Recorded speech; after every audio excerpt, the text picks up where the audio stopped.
Hi, ladies. This is Brenda Parrish with Traditional Birth Services. I am a certified professional midwife with a home birth practice in the state of Georgia. And I want to talk to you just a little bit about nutrition in pregnancy.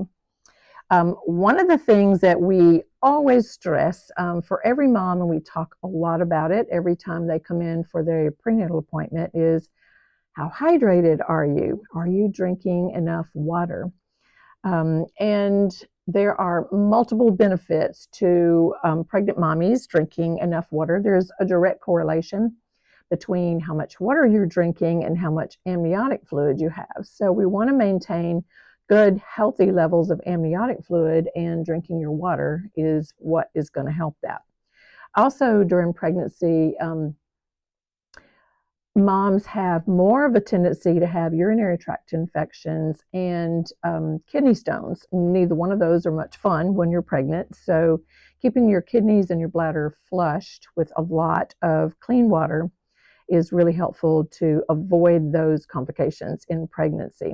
And also in later pregnancy, even a little bit of dehydration can cause moms to have some contractions that don't necessarily lead to a baby, but they can most definitely cause you a lot of discomfort and missed sleep. So please drink your water when you are pregnant.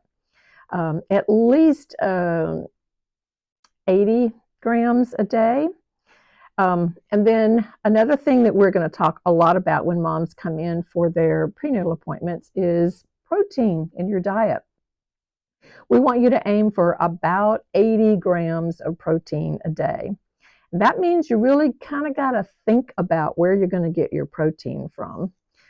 Eggs for breakfast, lean meats like Canadian bacon, turkey sausage, Greek yogurt. Those are all some good sources of protein for breakfast, although you're certainly not tied down to just breakfast foods in the morning. But we want you to, if you're not a vegetarian, we want you to get meat at least 2 to 3 meals a day, because that is where the biggest bang for your buck is, if you're going to try to aim for 80 grams of protein a day. So another thing that is important during pregnancy that meat provides a lot of is zinc. Zinc intake every day will help you form a really nice, strong amniotic sac that has a tendency not to break too early before you go into labor. And so building a strong amniotic sac is a good goal. And zinc is found in beef and lamb, pork, crab meat, turkey, chicken, lobster, clams, and salmon. If you are a vegetarian, then you're going to get zinc from eating foods like milk and cheese, yeast, peanuts, beans, whole grain cereals, brown rice, whole wheat bread, potato, yogurt, and pumpkin seeds. That's actually the highest source of of zinc for vegetarians or anybody really. So focus on some zinc. Also, there's some really interesting studies that are coming to light that zinc can be a very important supplement to take and goal for your nutritional needs every day. If you have had mood disorders or postpartum depression, zinc can very much be a part of that prevention.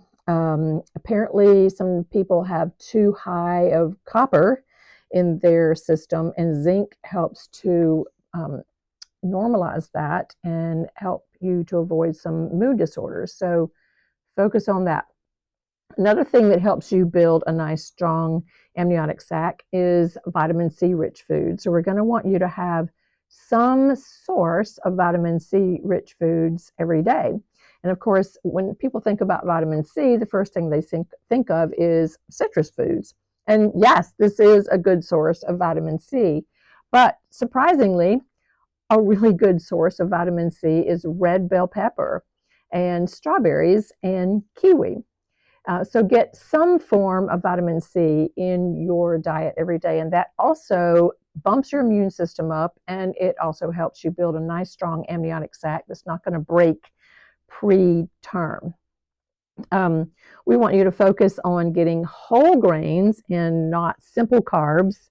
White processed flour is a no-no.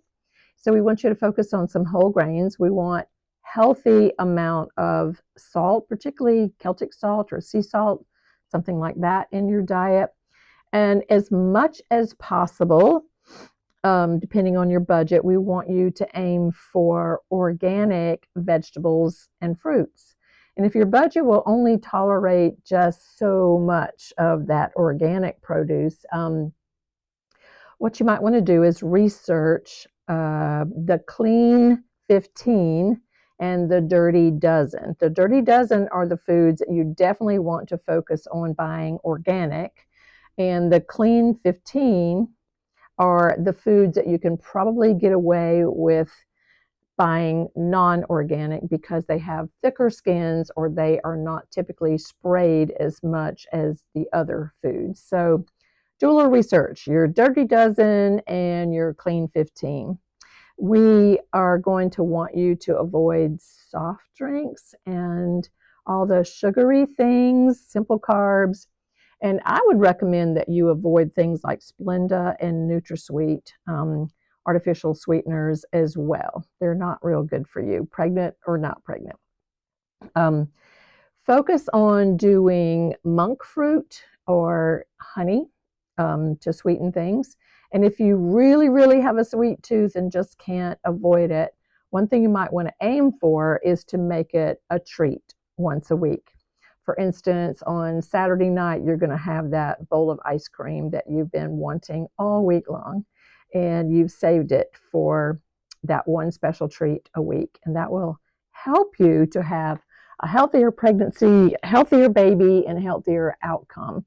That's what we're all about. So 80 grams of protein a day minimum, lots and lots of fresh, clean water, vitamin C rich foods, whole grains, healthy amounts of salt, organic fruits and vegetables, and avoiding simple carbs, soft drinks, and the chemically laden sweeteners. So let's help you have a really good, healthy pregnancy.